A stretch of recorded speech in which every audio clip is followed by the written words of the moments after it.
A dam is just a wall of dirt holding back a catastrophe, and I'm the only one who knows when it's breathing. My name is Virgil Hendrickson. I'm 63 years old, and for the last 41 of those years, my job has been to listen to the Oroville Dam. Not with my ears, with my hands, my boots, and a network of piezometers and inclinometers I helped install back when the Carter administration was still a recent memory. 2 days ago, my job ended. The summons came via a calendar invite with no subject line, just a location, Conference Room 3B, a sterile glass box in the new administrative wing I never visited. I knew. You don't get an empty invitation from the new director of asset optimization after 4 decades of service unless it's to be shown the door. Ashton Whitaker was his name. He was 27. He had a Master of Business Administration from Stanford and a pair of soft gray shoes made from recycled bottles. He called them Allbirds. He seemed proud of that. His office, which I passed on the way to the glass box, had his degree in a thick, ostentatious frame on the wall, right next to a motivational poster that said, "Disrupt or be disrupted." My final performance review was a single sheet of paper inside a crisp manila envelope. He didn't stand when I entered. He didn't even look up from his laptop right away. The air in the room was cold, smelling faintly of citrus and entitlement. He gestured to the chair opposite him with a flick of his wrist. His nails were perfect. "Virgil," he said, finally closing the laptop. The sound it made was a soft, expensive click. "Thanks for coming in." He didn't mean it. His tone was the same one you'd use to order a coffee. I said nothing. I just sat, my old Carhartt jacket making a rough sound against the mesh of the chair. My hands, stained with the grease and good soil of a lifetime, rested on my knees. I looked at his, clean and pale, resting on the polished table, hands that had never held anything heavier than a latte. He slid the manila envelope across the table. It stopped a precise 6 inches from my fingertips. "As you know, we're going through a period of strategic realignment," he began, his voice a smooth, rehearsed monotone. He was reading a script in his head. "We're optimizing our human capital resources to better align with a data-driven, forward-looking paradigm." I waited. The silence stretched. I could hear the hum of the HVAC system, a sound I knew was inefficient, because the ductwork on this new wing was installed by the lowest bidder. "The board has decided to pivot our infrastructure monitoring strategy," he continued, a little faster now. "We're moving to a fully automated machine learning protocol. It will allow us to predict structural stresses with a 99.8% accuracy rate, leveraging real-time algorithmic analysis." He paused, as if expecting me to be impressed. I wasn't. A dam isn't an algorithm. It's a living thing. It settles. It groans. It sweats. You have to know its history, its personality. You have to know the difference between a normal seep and a precursor to piping. No algorithm could tell you that. Not yet. "Your role," he said, tapping the envelope, "is being made redundant. The legacy systems of manual inspection are being sunsetted." Legacy. The word hung in the air. He used it like an epithet. He was talking about my life's work. The systems I designed, the protocols I wrote, the institutional memory I carried for every flood, every drought, every seismic tremor for 40 years. Legacy. "I understand," I said. My voice was level. A dead calm had settled over me. It's a feeling I knew well, the same one I got in 1997 when the spillway gate stuck, and we had 3 hours to prevent an uncontrolled release. Panic is useless. Clarity is everything. Ashton seemed relieved. He had probably expected yelling or pleading. He hadn't gotten either. It threw him off his script. "Good. Great. We want to make this transition as smooth as possible. HR has your severance package. 2 weeks' pay for every year of service, capped at 10 years. Standard policy." 20 weeks' pay for 41 years of service. The math was as insulting as the conversation. $35,384 before taxes. Not enough to cover my daughter's last year of tuition at Davis. There's a non-disclosure agreement you'll need to sign, he added, already opening his laptop again, already moving on. And we'll need your ID badge and keys. I reached into my jacket, pulled out the worn leather lanyard. The plastic ID card had my face on it from 1983. I had more hair then. I unclipped it and placed it on the table. Next, I pulled a heavy ring of keys from my pocket. The master keys to every lock, every gate, every monitoring well on that entire facility. They landed on the table with a solid, metallic thud. It was the loudest sound in the room. Ashton flinched. I stood up. Is that all? He looked up, surprised I was still there. Yes, your time here is over. The door's right there. I turned and walked out of the glass box, leaving the envelope on the table. I didn't look back. The walk through the office was the longest of my life.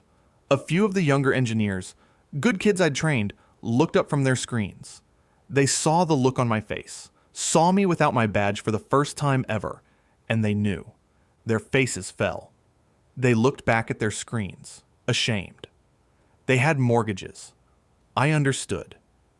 If you love stories about underdogs who refuse to stay down, and the sweet justice that comes when experience meets arrogance, hit that like button and subscribe right now. You're going to want to see how this ends. The drive home was quiet. My 1993 Jeep Grand Cherokee, with 280,000 miles on the odometer, hummed along the 2-lane blacktop. The steering has a little play in it.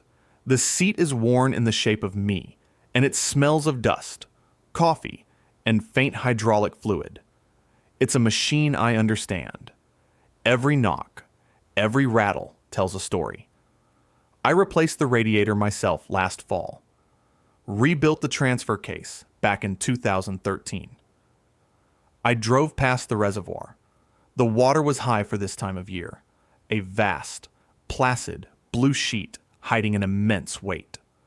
4.5 million acre-feet of water, pressing against 77 million cubic yards of earth and rock. A wall of dirt holding back a catastrophe. My wall of dirt. Ashton Whitaker didn't see a living structure. He saw a number on a spreadsheet, an asset to be optimized. He and his algorithm could predict stresses, maybe. But could they tell the difference between the sound of settling earth and the sound of internal erosion? Could they smell the change in the soil when a new spring opened up deep inside the abutment? I could. Here's what Ashton Whitaker didn't know. He had read my employee file. Sure. He saw Virgil Hendrickson, 63, chief soils engineer, high school diploma, 2 years at a community college, 41 years of service. He saw a man who lacked machine learning fluency. He saw dead weight. He did not see certificate number 73-04B. Back in 1974, after the near failure of a similar dam in another state, the Federal Energy Regulatory Commission, FERC, instituted a new set of rules for all earthen dams constructed before 1970.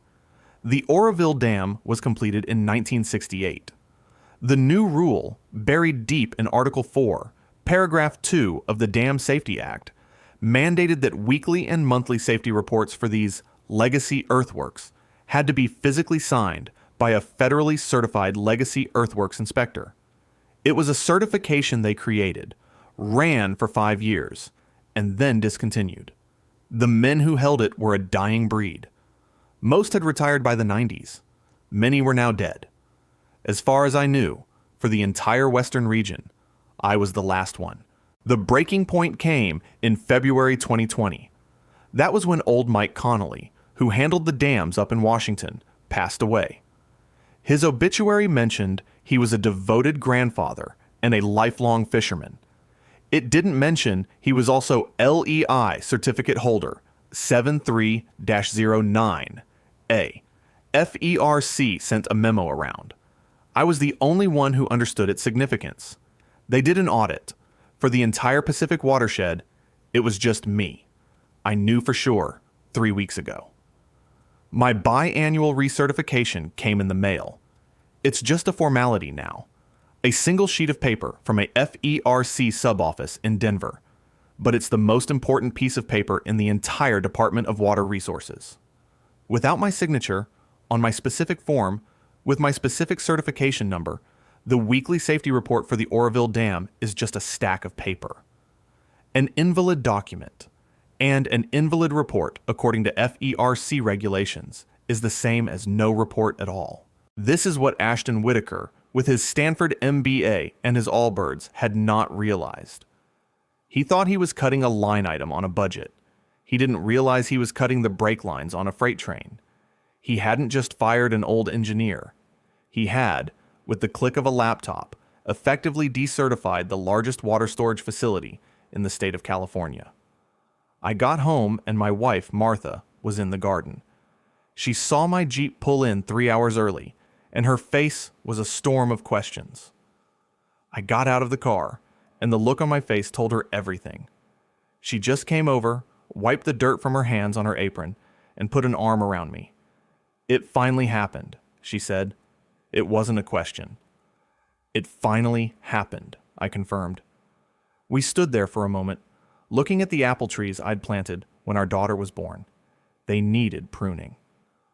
"What are you going to do?" she asked. "I'm going to prune the apple trees," I said, "and then I'm going to wait for the phone to ring." The first day was quiet. I woke up at 5 a.m., same as always. Habit. I made coffee, sat on the porch, and watched the sun come up. I didn't feel rage. I didn't feel despair. I felt a strange, cold peace. For the first time in 41 years, the safety of millions of people wasn't my first thought of the day. It was liberating.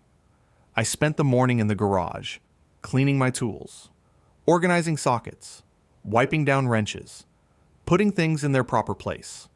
My world, the one I could control, would be orderly. Around noon, my cell phone rang. A number I didn't recognize, but with a familiar prefix. One of the junior engineers. I let it go to voicemail. The message, when I listened to it later, was frantic. "Verge, it's Ben. Listen, piezometer 17G is throwing a weird reading. It's showing a pressure spike, but the drainage flow at the weir is normal. I checked your old logs, but there's nothing about this kind of differential. Ashton, Mr. Whitaker, said to run a diagnostic, but that doesn't tell us anything.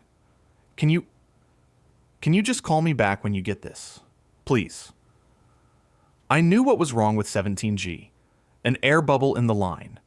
Happened every spring when the ground temperature changed. The fix was a 3-minute procedure involving a hand pump and a specific valve. It wasn't in any manual. It was in my head. I deleted the message. It wasn't my problem anymore. The second day, Thursday, was report day. The weekly FERC report had to be compiled, signed, and submitted by 5 p.m. Pacific time. I imagined the scene in the office. Ben and the others, good engineers but green, scrambling to pull the data. They could pull the data. The sensors were all automated. The numbers would flow onto a spreadsheet. It would look official. It would look complete. But at the bottom of the signature page, there was a line. Certified LEI signature. And next to it, a box for LEI certificate number. They would stare at that line. They would search the employee database. They would find my name. And then they would see my employment status. Terminated. Effective 48 hours ago. Panic would begin to set in.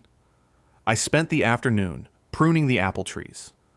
The satisfying snip of the shears, cutting away dead wood to encourage new growth. It felt appropriate. My phone rang 3 times. The first was Ben again.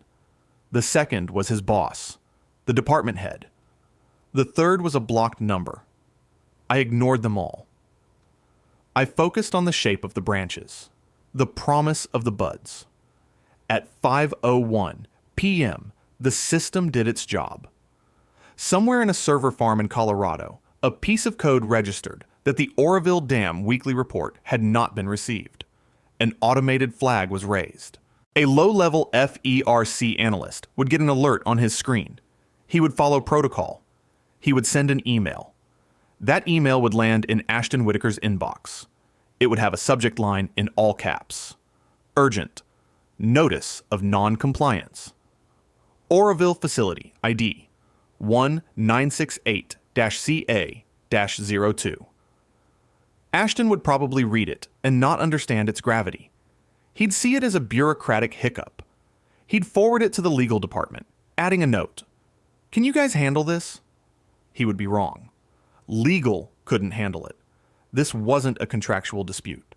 This was a federal safety mandate. The next email, which would arrive around 8 p.m., would be less polite.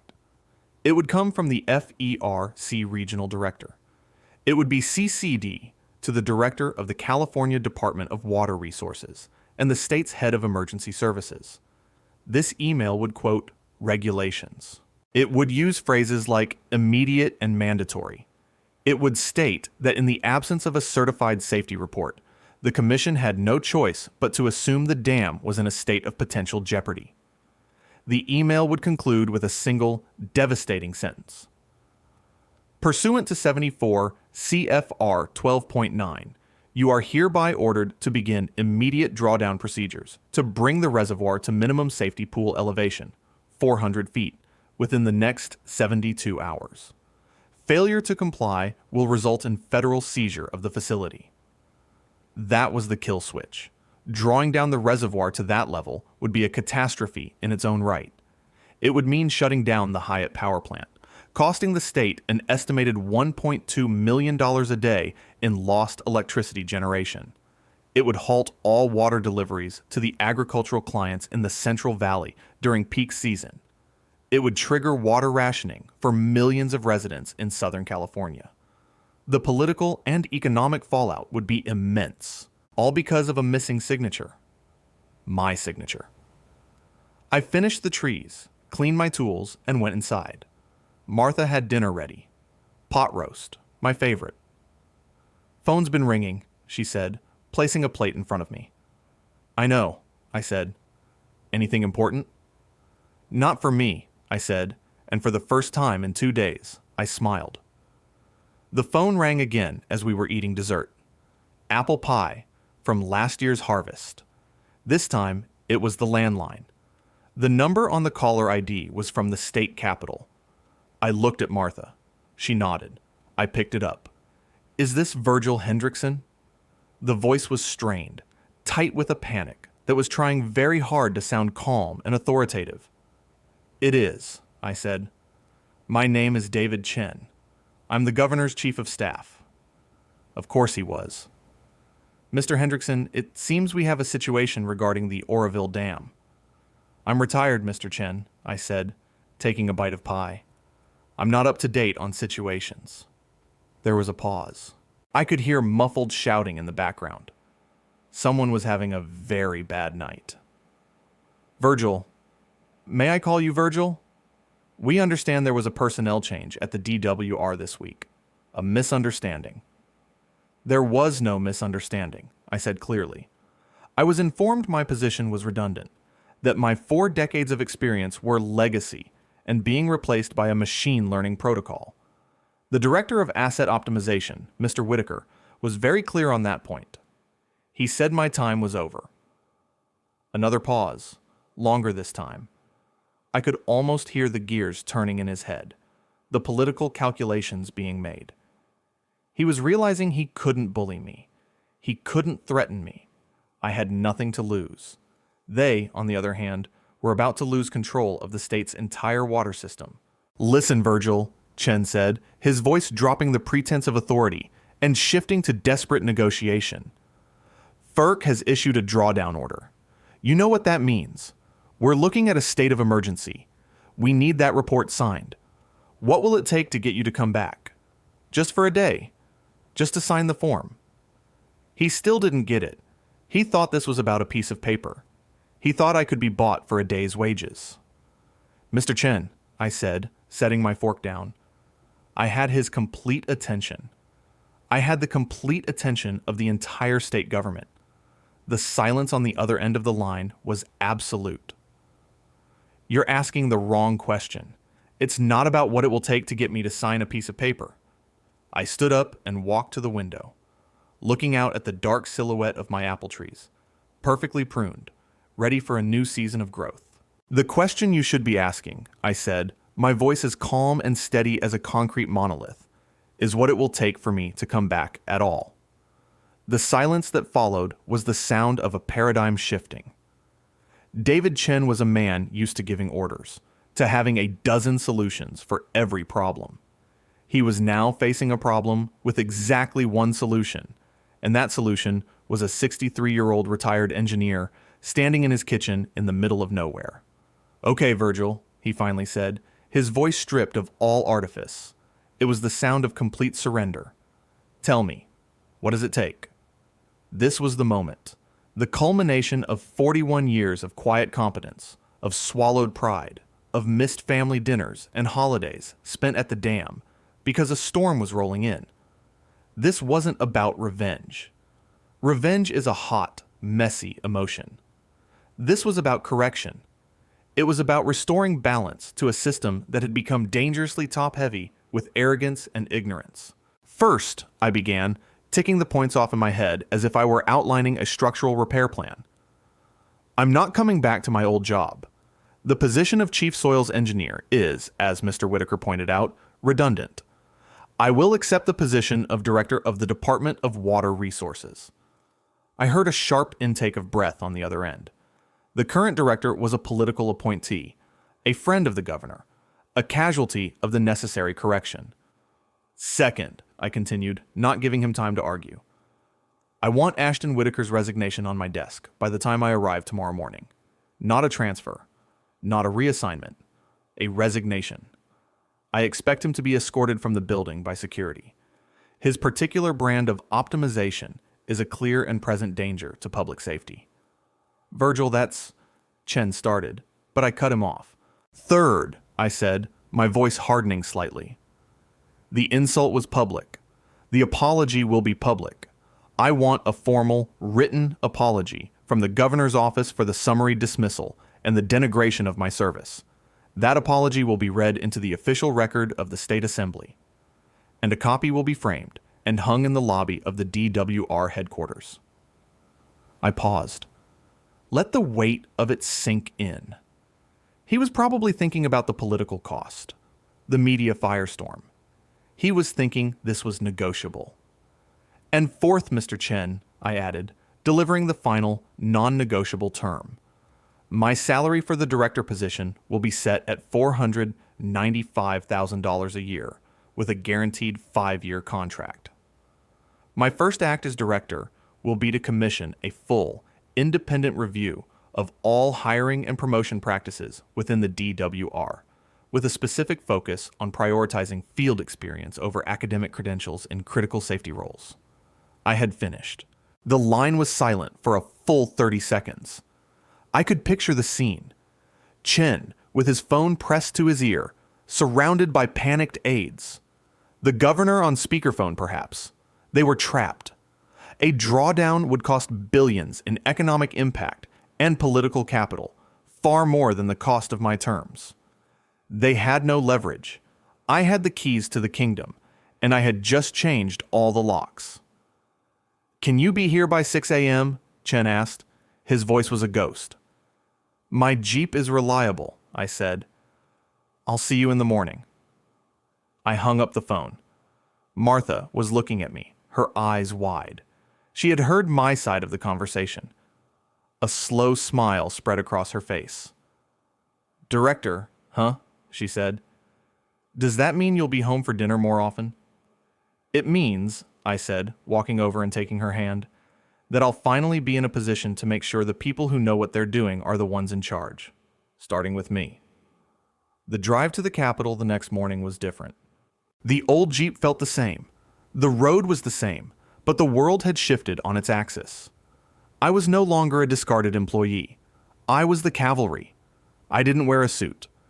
I wore my usual work pants, a clean blue button-down shirt, and the same worn leather boots.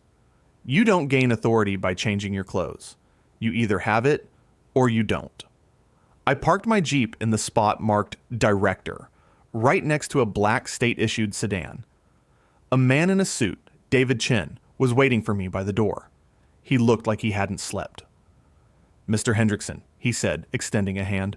"Virgil, welcome." His handshake was weak. "Let's get to work," I said, walking past him into the building I hadn't been allowed in 24 hours earlier. The lobby was buzzing. People stopped talking and stared as I walked through. I was the ghost of Christmas past, come to set things right. Chen led me to the top floor, to a large corner office with a panoramic view of the city. My office. On the polished mahogany desk were 2 documents. The first was a single-page letter of resignation, signed in a shaky, flamboyant script by Ashton Whitaker.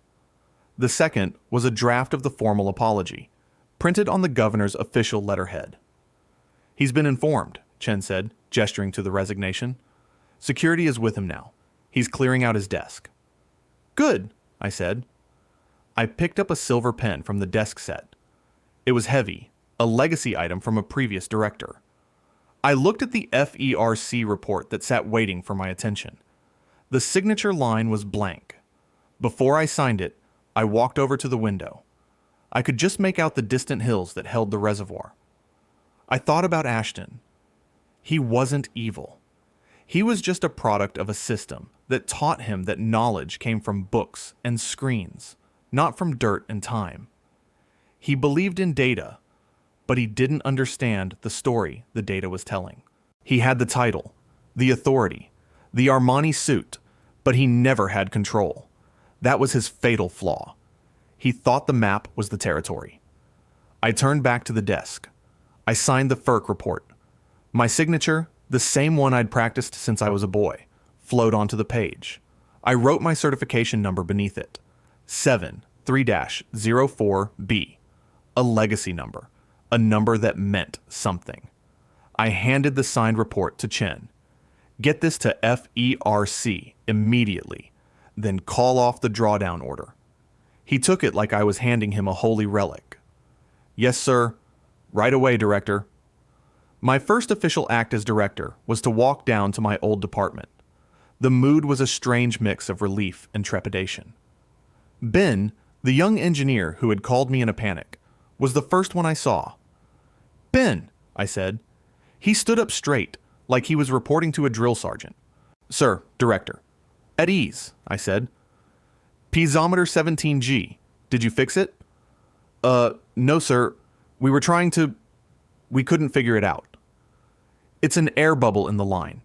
Get a hand pump and clear it from the secondary valve at the wellhead, and make a note in the physical logbook.